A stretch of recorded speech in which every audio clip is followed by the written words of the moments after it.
Hello everyone and welcome to my Largo guide. This is my generalized game plan for the hero from early to late game with items included.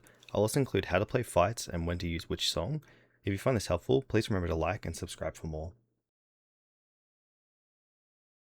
For starting items, I almost always do the same thing. 1 tango, 2 branches, 2 sentries, stick and a smoke. I exclusively play this hero position 5, so sentries are used to unblock my small camp and block the large camp if needed. This hero uses a lot of regen, so stick is essential for getting good trades and keeping up your resources. Once the laning stage starts, I always send another set of tangos and typically another blood grenade if it's a kill lane. For the skill build, it is almost entirely the same for every game. First point in Catchy Lick, as this allows you to trade effectively and purge debuff accordingly. If you're in a rare game where your lane partner can set up a Frog Stomp, you can take that first level, but it is risky without Catchy Lick to get the full effect from Frog Stomp. Once you're at level 2, you should have a point in Catchy Lick and Frog Stomp, which allows you to perform a really strong combo in lane where you Frog Stomp and Catchy Lick to keep the enemies within it. For the later levels, you max out Frog Stomp first, followed by Catchy Licky, only getting points of Croak of Genius once both are maxed. There are no situations where Croak of Genius early works out for the better, as it is too hard to utilize Croak of Genius without levels, even if you're laning with a Huskar and abusing Burning Spears with it. As for talents, it is highly unlikely you'll differ from what is shown. If there's any variation, it would be in the level 25 talent depending on how much you need to be able to dispel or debuff. I'll show here an example of what to do with this starting smoke. We smoke out of the base and get our 2 wards down. After this, we're free to find some pickoffs if safe to do so. After warding, we see that the Void Spirit popped his smoke just northeast of the rune, so we know that someone is on the high ground there. As they've only seen the Void Spirit, we wrap around and take a vantage point of the high ground above that. Luckily for us, it's a Wind Ranger. For this kill to happen, I skill Catchy Lick in order to remove a Wind Run, which lets us get an easy kill without even needing a Blood Grenade. Typically, first smoke is used to secure good vision, but it can also lead to kills, so make sure you don't skill your spell until you need it. When the waves first meet, it is important to control the camps in preparation for how the lane will go. I'll block the large camp and check to unblock the small.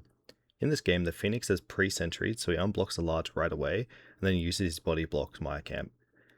In this situation, I man-fight the Phoenix to punish him for blocking the camp this way.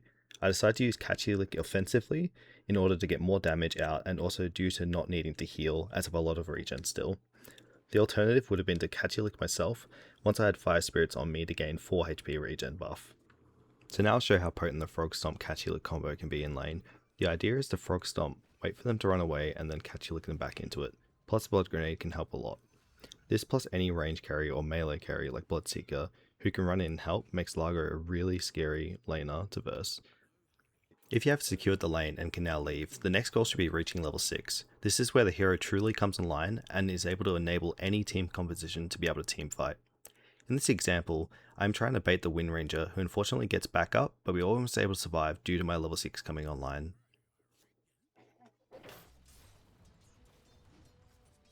Play dumb. Okay, playing dumb didn't work. Waiting for a duel.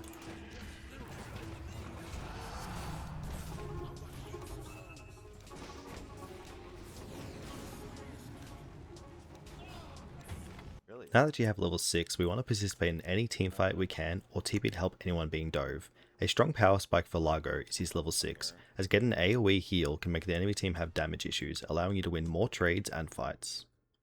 If your lane has lost and you're not able to leave, you want to sit behind your core pulling small camps when available. This allows your carry to get some farm as well as you being behind to save with Lick if they are getting jumped. In the mid game, your goal is to get Arcane Boots, Wand, Soul Ring, and Holy Locket. These items are absolutely core, with Soul Ring being the only exception if you need your items quicker. Now that you have Boots, Wand, and 6, you're able to buddy up with anyone on your team that enables your kill threat. This is typically your 3 or 4, sometimes your mid on certain occasions, such as this game. The goal is to utilize your ultimate depending on the situation throughout mid game.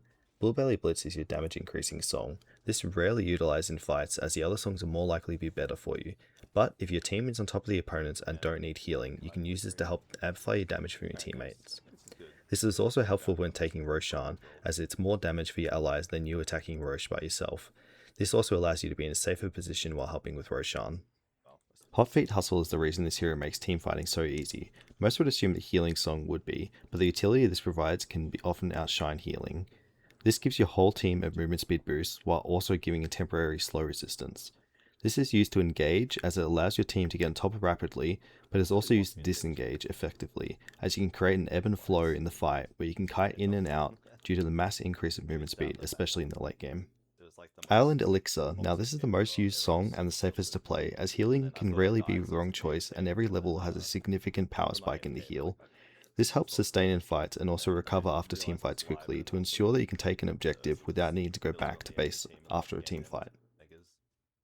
One thing to keep in mind for the rest of the game now is smokes. If Largo uses a smoke, his innate is activated, increasing the smoke's duration.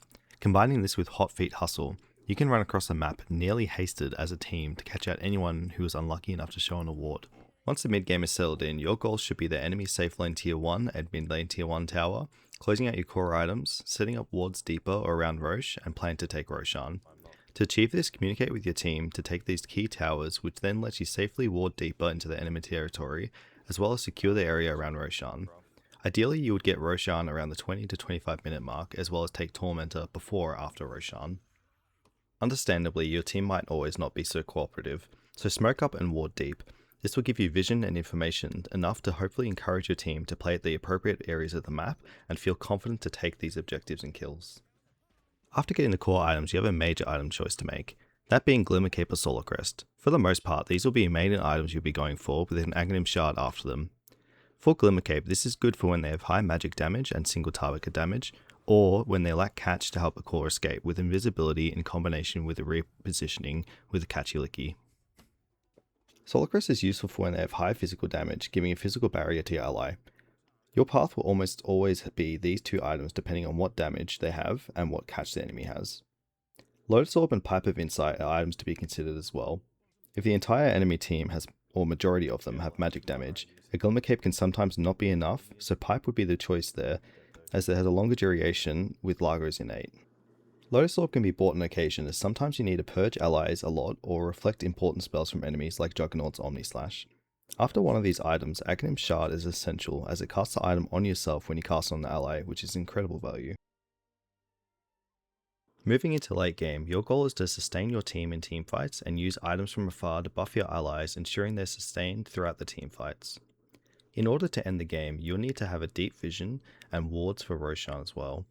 In order to keep this up, make sure you're always there for the teamfights, utilize smokes with Largo's innate for a high chance of success, and buy the items that are suited for your match. Once you have Roshan, you should be in the back close enough to cast the items, but also heal. While healing, it is important to keep moving backwards and forwards to hit the heal when you play, so that way you're not overstepping into a bad position. Make sure to keep a high charge of Holy Locket as well, so that initial jump you can offset the burst with a big heal. Thanks for watching, I hope you enjoyed. If there's any questions you have, feel free to leave them in the comments. If not, I hope you enjoyed, and like and subscribe. Mainly just like you need to make sure, like, because with his lick, it removes debuffs from enemies, from allies, and then removes buffs